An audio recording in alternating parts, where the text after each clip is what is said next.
পল্লী বিদ্যুৎকে অস্থিতিশীল করতে চাকরিচ্যুত ও সাজাপ্রাপ্ত কিছু কর্মকর্তা কর্মচারী আন্দোলন করছে বলে দাবি করেছেন পল্লী বিদ্যুৎ সমিতির কর্তৃপক্ষ। এই সকল কর্মকর্তা কর্মচারীকে গ্রাহক সেবা বিঘ্ন এবং ব্ল্যাক আউট কর্মসূচির মাধ্যমে একজন সাধারণ মানুষের মৃত্যুর ঘটনায় গ্রেফতার সহ অপসারণ করা হয়েছিল। এই আন্দোলনের বিরুদ্ধে সকালে দেশের ৮০টি পল্লী বিদ্যুৎ সমিতির কর্মকর্তা কর্মচারীরা সভা করে জানান, বিপথগামী এই কর্মকর্তা কর্মচারীদের সাথে তাদের কোনো সংশ্লিষ্টতা নেই।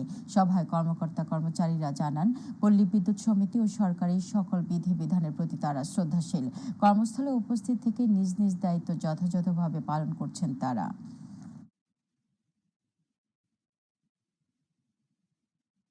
বছর জানুয়ারি মাস থেকে আমাদের মধ্যে যে বিভেদ সৃষ্টির চেষ্টা চলছে, সেই বিষয়টা অনুধাবন করে আমাদের বর্তমানে মাননীয় চেয়ারম্যান মহোদয় মেজর জেনারেল এস.এম.